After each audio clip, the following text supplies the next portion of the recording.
Today topic is mitochondrial DNA. आप सबने DNA के बारे में तो सुना ही होगा। जैसा कि आपको पता है डीएनए न्यूक्लियस में फॉर्म होता है। तो अब ये माइटोकॉन्ड्रियल डीएनए क्या होता है? आपने माइटोकॉन्ड्रिया तो सुना ही होगा। सेल का एक सेल ऑर्गेनिज्म है माइटोकॉन्ड्रिया। माइटोकॉन्ड्रिया डीएनए भी होता है, उसे हम कहते हैं mitochondrial DNA. Each cell contain 100 to thousands of mitochondria, as you all of know, which are located in the fluid that surround the nucleus. Okay, then DNA is found in the nucleus, but mitochondria also have small amount of their own DNA. So that DNA is known as mitochondrial DNA. Okay, got it? जो mitochondrial DNA होता है वो भी same DNA की तरह ही function perform करता है, but in small amount. Nucleus के पास जो डीएनए होता है वो उसके स्टैंडर्डाइज फॉर्म में होता है, प्रॉपर होता है। डीएनए माइटोकॉन्ड्रिया में भी होता है, प्रॉपर होता है, बट स्मॉल फॉर्म में फॉर्म्ड होता है। ओके, अगर हम इसकी कैरेक्टरिस्टिक्स की बात करें माइटोकॉन्ड्रियल डीएनए की, तो सिंगल होता है, डबल स्टैंडर्ड स्ट्रक्चर होता है इसका। क्या होता है? Double standard structure. और सर्कुलर डीएनए होता है, मतलब ऐसे ऐसे डबल स्टैंड स्ट्रक्चर है। ये ना डबल स्टैंड होगा, एक और स्टैंड आ जाएगा इसमें इधर ऐसे कर कर के, और ये क्या होता है? सर्कुलर फॉर्म में होता है। तो इसे हम कहते हैं माइटोकॉन्ड्रियल डीएनए कहते हैं इसे हम, ठीक है। अब ये होता है नॉर्मल साइज़। जो मोनोमर्स होते हैं हमारे उनमें मिलता है नॉर्मल साइज़ का, और जो डाइमर होते हैं उसमें होता है डबल साइज़ का। ओके, जो सेकंड इसकी कैरेक्टरिस्टिक है वो क्या है? जीसी रिच होते हैं। अब जीसी क्या है? जी है ग्वानिन, सी है साइटोसिन। ये हमारे न्यूक्लियोबेसिस हैं जो क्या करते हैं? डीएनए फॉर्म्ड होने में हेल्प करते हैं, ठीक है। 4 बेसिस होते हैं, एडेनिन, ग्वानिन, साइटोसिन, ठीक है। तो जो ये होता है एक डबल स्टैंड स्ट्रक्चर है, पता चल गया। तो एक होगा इसमें 1 स्टैंड, सेकेंड स्टैंड, 2 स्टैंड होगी, तो एक हैवी स्टैंड होगा and another one is light stand. जो हैवी स्टैंड होगा वो कोड करेगा ग्वानिन के लिए, ओके, और जो लाइट स्टैंड होगा वो करेगा साइटोसिन के लिए। ग्वानिन जो है वो कितने 28 जीन्स को एनकोड करेगा, और जो साइटोसिन है वो करेगा 9 जीन्स को एनकोड। Got it? अब देखो इसमें क्या होता है, हमें पता है कि ग्वानिन और साइटोसिन के बीच में ट्रिपल बॉन्ड होता है, तो हाई बॉइलिंग पॉइंट हो जाएगा कि ट्रिपल बॉन्ड है इसकी वजह से। अब जो ये माइटोकॉन्ड्रियल डीएनए ये क्या करता है? It is responsible for synthesis of ribosomal RNA बनाता है, राइबोसोम्स का, एंड 22 टीआरएनए। टीआरएनए क्या है? ट्रांसफ़र आरएनए, मैसेज को जो ट्रांसफ़र करता है आरएनए वो भी बनता है। 22 टीआरएनए मॉलिक्यूल्स भी बनाता है। Replication is by directional. अब रेप्लिकेशन में क्या होता है? 2 स्टैंड का अलग अलग होना। बाई डायरेक्शनल क्यों होगी? क्योंकि 2 स्टैंड है, अलग अलग डायरेक्शन में होगी, तो रेप्लिकेशन इज़ बाई डायरेक्शनल। अगर सिंगल स्टैंड होता तो नहीं होती। Okay, it replicates during G2 and cytokinesis phase. G2 phase क्या होता है? जब हमारा माइटोसिस आने वाला होता है तो वो G2 फेज होती है, ठीक है। तो ये रेप्लिकेट उस दौरान करता है, ठीक है।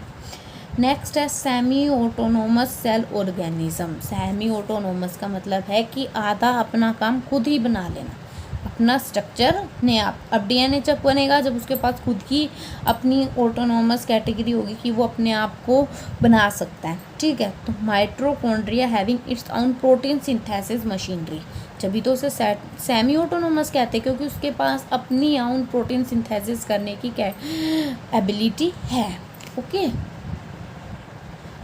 अब हम देखते हैं कि इसे सेमी ऑटोनोमस क्यों कहते हैं। बिकॉज इसके पास अपना 70S राइबोसोम प्रेजेंट होता है। ओके, नेक्स्ट वन इज़ जो माइटोकॉन्ड्रियल डीएनए होता है वो ट्रांसक्रिप्शन के थ्रू, आरएनए की ट्रांसक्रिप्शन होती है, पॉलीमरेज चेन रिएक्शन होती है, एम्प्टी आरएनए बना लेता है, ठीक है। अब जब ये एम्प्टी आरएनए माइटोकॉन्ड्रियल आरएनए बनेगा तो उससे जब ट्रांसलेशन होगी तो क्या बन जाएगा? हमारा प्रोटीन बन जाएगा। तो इसने प्रोटीन सिंथेसिस कर ली अपने आप। नेक्स्ट वन, इसके पास एटीपी होती है। ये इसका पावर पॉइंट है कि इसके पास एटीपी होती है माइटोकॉन्ड्रिया के पास, ठीक है। तो एटीपी होती है तो एनर्जी तो प्रोटीन सिंथेसिस के लिए अपने आप ही ले लेगा, किसी से ज़रूरत ही नहीं पड़ेगी इसे।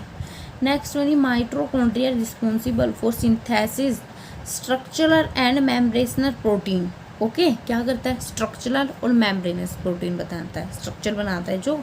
Where as protons like proteins है जो ये like cytochrome C and some enzymes exceptionally synthesise in the cyto under the control of nucleus.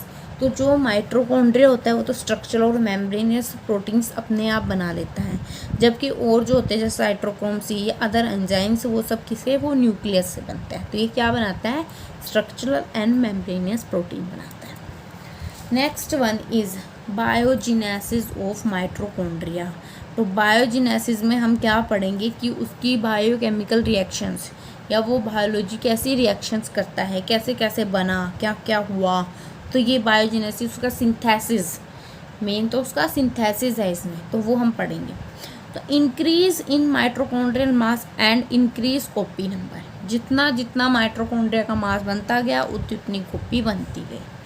तो different views about mitochondrial biogenesis, different तरह से इसका सिंथेसिस होता है, डिफरेंट लोगों ने दिया है, ठीक है। जो नंबर 1 है डी नोवो सिंथेसिस, वो है हमारी डी नोवो सिंथेसिस। तो डी नोवो सिंथेसिस में क्या होता है?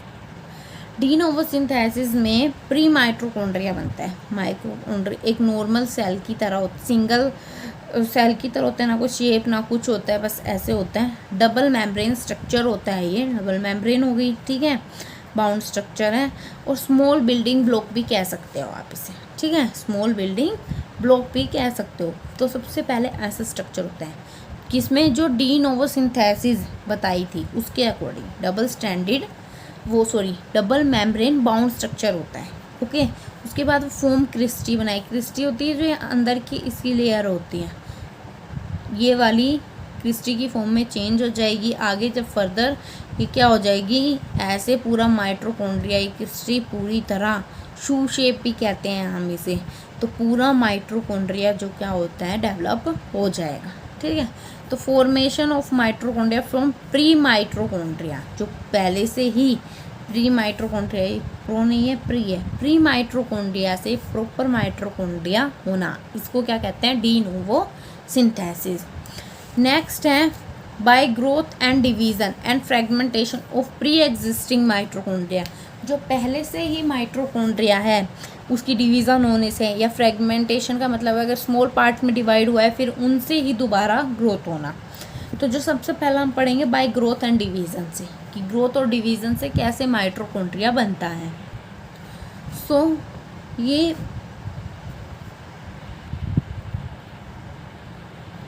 हमारा इधर जो है ये है प्री एग्जिस्टिंग माइटोकॉन्ड्रिया, जो पहले से ही है सेल में।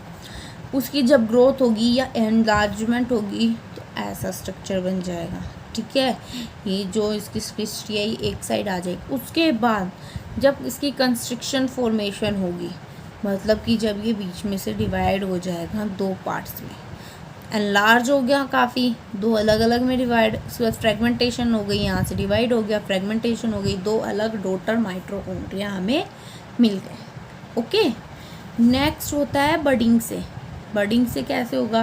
प्री एग्जिस्टिंग से ही बता रहे हैं हम ये सारे, बट आगे जाके हम बता रहे हैं कि डॉटर माइटोकॉन्ड्रिया कैसे बनेगा। तो ये प्री एग्जिस्टिंग माइटोकॉन्ड्रिया बडिंग से कैसा होगा, उसमें एक बर्ड लाइक स्ट्रक्चर बन जाएगा।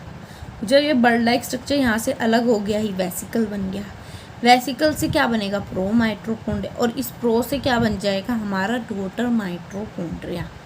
ओके, नेक्स्ट जो हम पढ़ेंगे वो है एंडोसिम्बायोटिक प्रोकैरियोटिक ऑर्गेनिज्म। इसमें क्या होता है? प्रोकैरियोट्स होते हैं, वो क्या करते हैं? तो इसमें आप समझेंगे जो हमारे प्रोकैरियोट्स होते हैं वो क्या करते हैं, यूकैरियोट सेल को इन्फेक्ट करते हैं, मतलब उसमें जाके अटैक करते हैं। तो यूकैरियोट के साथ प्रोकैरियोट अटैच हो जाते हैं। उसके बाद क्या करते हैं, इन्वर्जन होता है, अंदर उसको खींच लेता है यूकैरियोट। तो inversion of PK to EK, PK है prokaryotic to EK cells, eukaryotic cells होता है। फिर क्या होता है, यूकैरियोट्स के अंदर प्रोकैरियोट्स आ जाते हैं। तो क्या करते हैं प्रोकैरियोट्स, जो यूकैरियोट सेल्स का यूटिलाइज करते हैं शेल्टर और न्यूट्रिशन के लिए, ठीक है। और फिर क्या होगा, ऑर्गेनाइज एटीपी बना लेंगे वो, और उस ऑर्गेनाइज एटीपी से बन जाएगा हमारा माइटोकॉन्ड्रिया। ओके, नेक्स्ट है फ्रॉम इंट्रासेलुलर स्ट्रक्चर से भी बन सकता है। इन्वेंजेशन ऑफ, जब क्या होता है प्लाज्मा मेम्ब्रेन क्या फॉर्म करती है, ट्यूब्यूल्स लाइक स्ट्रक्चर बना लेती है which further growth for mitochondria. जो सेल की ये होती है स्ट्रक्चर, जब वो क्या बना लेती है, ट्यूब्यूल्स बना लेती है, ट्यूब्यूल लाइक स्ट्रक्चर बना लेती है, तो वो भी क्या बना देता है, mitochondria. Next one is function of mitochondria. Main है ये कि माइटोकॉन्ड्रिया का फंक्शन क्या क्या होता है। तो एटीपी सिंथेसिस करता है, तो सबको पता है कि जो माइटोकॉन्ड्रिया है वो एनर्जी प्रोड्यूस करता है सेल के अंदर। तो mitochondria is the site of oxidise phosphorylation, ठीक है। और ग्लूकोज जो एक वैक्सीन है इससे बनाता है एटीपी, ठीक है। Helps in controlling cell cycle and cell division को भी कंट्रोल करता है। Formation of middle piece of sperm during spermiogenesis, ठीक है। जो मिडल पीस होता है उसको माइटोकॉन्ड्रिया, क्योंकि इसके पास डीएनए होता है, ठीक है ना। Helps in amino acid synthesis, amino acid में भी कैसे, क्योंकि ग्वानिन और साइटोसिन बेस होते हैं इसके पास जिसका डीएनए होता है, ठीक है। तो ये अमीनो एसिड की फॉर्मेशन में भी हेल्प करते हैं। Okay, thanks for watching. अगर आपको वीडियो अच्छी लगी हो तो लाइक कीजिए, कमेंट कीजिए एंड शेयर कीजिए। ओके।